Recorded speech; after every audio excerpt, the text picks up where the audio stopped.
Hi hello welcome to poster 16. నేను మీ మురళీ రాపల్లి. చంద్రబాబు నాయుడు గారి గురించి మాట్లాడాలనుకున్న ప్రతిసారి నాకు గుర్తొచ్చేవి రెండే రెండు. ఇంకా పథకాలన్నీ సూపర్ సిక్స్ అని అటు జెండా పై కపిరాజు అన్నట్టు ఎటు వెళ్ళిపోయాయి. కానీ నాకు గుర్తొచ్చే రెండిట్లో ఏంటంటే, ఒకటి పాపం కరెంటు బిల్లులు పెంచని తమ్ముళ్ళు 5 సంవత్సరాలు అన్నది ఒకటి. రెండోది వచ్చేసి పెట్రోల్ ఛార్జెస్.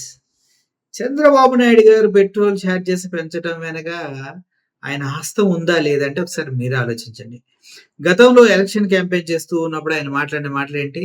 బాదుడే బాదుడు తమ్ముళ్ళు జగన్మోహన్ రెడ్డి బాదుడే బాదుడు 70 రూపాయలు ఉండాల్సిన పెట్రోల్ ని 110 రూపాయలు చేశాడు అంటే అప్పుడు 108 109 ఉంది. 110 రూపాయలు చేశాడంటూ రౌండ్ ఫిగర్ చేసి మాట్లాడినటువంటి చంద్రబాబు నాయుడు గారు మరి ఇప్పుడు అధికారంలోకి వచ్చిన తర్వాత ఏం పీకుతున్నారు అంటూ చాలా మంది అడుగుతున్నారు. అంటే ఏం పీకుతున్నారని ఒక సీఎంని అడగొచ్చా అంటే, పాపం గతంలో ఆయన చేసిన మాటలే కదా, ఆయన చెప్పిన కబుర్లే కదా, ఆ సొల్లు గురించి మాట్లాడేటప్పుడు, ఆ అబద్ధాల గురించి మాట్లాడేటప్పుడు ఇలా అనొచ్చులే అంటూ ఉన్నారు. కానీ ఒక చంద్రబాబు నాయుడు గారు లాంటి ముఖ్యమంత్రి, విజనరీ లీడర్ని అలా అంటాం కరెక్ట్ కాదని నేను చాలా మందికి చెప్తూ ఉన్నా. కానీ నిజంగానే చూస్తే ఏం చేస్తున్నారు చంద్రబాబు నాయుడు గారు అనేది మాత్రం వాస్తవం. ఎందుకంటే గతంలో ఆయన మాట్లాడిన మాటలు ఒకసారి మీకు వింటే గానీ అర్థం కాదు. ప్రజల పైన కరెంటు భారం దగ్గర 17,000 కోట్లు ఇప్పటి వరకు వసూలు చేశారు. ఇంకో 10,000 కోట్లు వసూలు చేయడానికి సిద్ధంగా ఉన్నారు. అంటే మీకు 100 రూపాయలు ఇచ్చే కరెంటు బిల్లు 300, 400 ఎందుకు వస్తున్నాయో అర్థం చేసుకోండి. గతంలో ఉన్నటువంటి కరెంటు బిల్లులు మొత్తం కూడా డబల్ చేసి పాతాటికి బిల్లులు, కొత్తాటికి బిల్లు, అది అని ఇదని సర్చార్జీలని, ఆ ఛార్జ్ అని, ఈ ఛార్జ్ అని, యూజర్ ఛార్జెస్ అని ఏ ఒక్క రేంజ్ లో పిండి పిప్పి చేసేస్తున్నారు. ఎందుకంటే నెల వచ్చే ఆదాయం కదా ఇది. అండ్ పెట్రోల్ బంకుల్లో అంతే, పెట్రోల్ ఎవడ గుట్టించుకున్నా కూడా 1 లీటర్ పైన 30-40 రూపాయలు పెట్టుకుంటూ ఉన్నారు. ఒకసారి గతంలో ఎలక్షన్ ముందు ఆయన మాట్లాడిన మాటలు వినండి. పెట్రోల్ డీజిల్ బాదుడే బాదుడు, పెట్రోల్ డీజిల్ బాదుడే బాదుడు అంట. మళ్ళీ కామెడీ చేస్తారు. నేను పెద్ద ఆయన నవ్వాలే గాని మా జీవితాంతం నవ్వుతూ చచ్చిపోవచ్చు ఈయన చేసే కామెడీకి.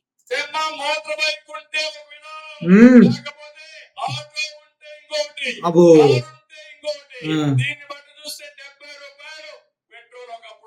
ఒకప్పుడు 70 రూపాయలు సార్. మరి మీ గవర్నమెంట్ లో మీరెంత పెట్టారు సార్? అంటే ఇప్పుడు మీది గవర్నమెంట్ నడుస్తుంది కదా, మీరెంత పెట్రోల్ ప్రైజులు పెట్టారు అని అడుగుతున్నా. జగన్మోహన్ రెడ్డి గారు అధికారంలో ఉన్నప్పుడు 108, 109 రూపాయలు అమ్మారు. మరి 70 రూపాయలకే అప్పుడు పెట్రోల్ దొరికిద్దని మాట్లాడిన మీరు మరి ఇప్పుడు ఎంతగా అమ్ముతున్నారు పెట్రోల్ అంటే ఉందా? మీ దగ్గర ఆన్సర్ ఉందా? 110 రూపాయలు అమ్ముతున్నారు మీరు. మరి దీన్ని చెప్పుతో కొట్టాలి సార్. సిగ్గు లేదా? అప్పుడు అట్లా వాగి ఇప్పుడు ఇట్లా సమాధానం చెప్పడానికి అంటున్నారు సార్. అంతా ఏం చెప్తాం దీనికి? ఇప్పుడు కూడా 110. ఇలా కరెక్ట్గా ఇది 2 సంవత్సరాల క్రితం మాట్లాడిన మాట. ఇప్పుడు ఎంత? 110 అని. ఇప్పుడు ఎంత ఉంది? ఇప్పుడు కూడా 110 ఉంది. తగ్గించాడు ఏమన్నా? ఒక్క అనా పైసా కూడా తగ్గించాల. మరి ఇటువంటి వ్యక్తికి ముఖ్యమంత్రి సీట్ లో కూర్చునే అర్హత ఉందా అంటే, చెప్పిన మాట చేయలేని ప్రతి ఒక్కడు ముఖ్యమంత్రి పొజిషన్ లో కూర్చోవడానికి అనర్హుడు అన్నది మాత్రం వాస్తవం. ఈయన ఏజ్ కి దొబ్బేసేది ఎంత భాష చూసారా? ఎంత పద్ధతైన భాష. దొబ్బేసేది ఎంత అంట. కొట్టేసేది అనొచ్చుగా, కొంచెమైనా పద్ధతి ఉండేది. దొబ్బేయటం ఏంటి సార్? అప్పుడు ప్రతిపక్ష నేత పొజిషన్ లో ఒక నేషనల్ పార్టీకి అధ్యక్షుడిగా ఉండి కూడా ఇంత దారుణంగా దొబ్బేసేది అంత అని మాట్లాడేసి చీప్ గా చండాలంగా వచ్చి 40. ఇప్పుడు ఈయన ఎంత దొబ్బేస్తున్నాడు. ఇప్పుడు బ్యారల్ వాల్యూ తగ్గింది, అన్ని తగ్గినాయి. ఇప్పుడు 1 లీటర్ కి 50 రూపాయలు కొట్టేస్తున్నాడు చంద్రబాబు నాయుడు గారు. ఆ విషయం మీ అందరూ తెలుసా? ఎవరికైనా తెలుసా? తెలియకపోతే తెలుసుకోండి. లోకేష్ గారు మాట్లాడుతూ డీజిల్ ఎంత ఇప్పుడు అన్నారు. చూన్నారా? డీజిల్ ఎంత ఇప్పుడు అంటే ఆయన వెళ్ళి డీజిల్ ని చూపించడం కూడా జరిగింది. అప్పుడు రేట్లు 94 రూపాయలు చెప్పాడు. ఎక్కడ పట్టించావు అని అడుగుతూ ఉన్నాడు అనమాట. తమిళనాడులో పట్టించుకుంటున్నావా అని జోకు, ఎటకారం. ఎందుకంటే అక్కడ 94 రూపాయలు కాబట్టి. మన ఆంధ్రప్రదేశ్ లో అప్పుడు 109 రూపాయల 4 పైసలు కాబట్టి అది ఎక్కువ వీలై ఈయన ఆటో డ్రైవర్ తో మాట్లాడుతూ ఉన్నాడు. మరి తర్వాత ఏమైంది? ఆంధ్రాలో అంత తక్కువ ఎక్కడుందా డీజిల్ అనుకుంటున్నా అంటే, సార్ ఇప్పుడు ఆంధ్రాలో డీజిల్ ప్రైస్ ఎంత లోకేష్ గారు? ఆంధ్రాలో తక్కువ కదా, బాగా తగ్గించారంట కదా. దేశం మొత్తంలో అత్యధిక ధర మన దగ్గరేనంట కదా! అయినా కూడా తక్కువే అని చెప్పుకోలేం మనం. ఎందుకంటే మన చేత కాదుగా తగ్గించటం. ఎక్కువైనా కూడా తక్కువ అని చెప్పుకోవాలి. అంతేనా సార్? మనుషుల దగ్గరికెళ్ళినప్పుడు సొల్లు మాటలెందుకు సార్ మనకి? చేయగలిగినవి ఉంటే చేయాలి. లేదంటే అన్నీ మూసుకొని మెదలకుండా ఉండాలి. కానీ అక్కడ అంత తక్కువ ఎక్కడుంది అని మీరే తక్కువకి ఎక్కడ అమ్ముతున్నారు సార్? తమిళనాడులో పెట్టించుకుంటాం. వచ్చేది మనమే, తగ్గించేది మనమే. పెట్రోల్ డీజిల్ ధరలు. పంచ్ డైలాగ్ చూసారా? వచ్చేది మనమే, తగ్గించేది మనమే. ఏం తగ్గిస్తున్నారు సార్? ఏం తగ్గిస్తున్నారు?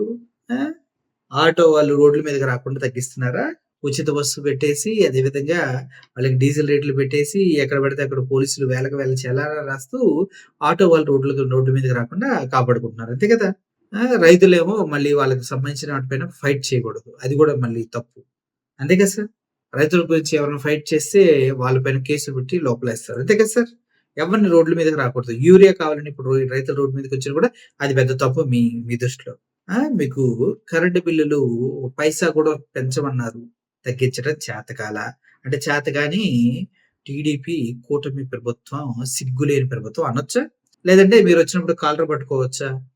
నంబర్ 2 పెట్రోల్ రేట్లు తగ్గిస్తాను. వచ్చేది మనమేమో, తగ్గిచ్చేది మనమని భారీ పంచలేలు కొట్టారు. మీరొచ్చారు ఏం తగ్గిచ్చారు చెప్పండి? అలా మాటలు చెప్పి చేయనోడిని ఏమంటాడో తెలుసా? చేతకానోడు, పనికిమాలినోడు, సొల్లు కబుర్లు చెప్పేవాడు, వేస్ట్ గాడు, వీడి మాటలకి చేసే పనులకి సంబంధం ఉండదు అంటారు. అందుట్లో లోకేష్ గారిని వేద్దామా?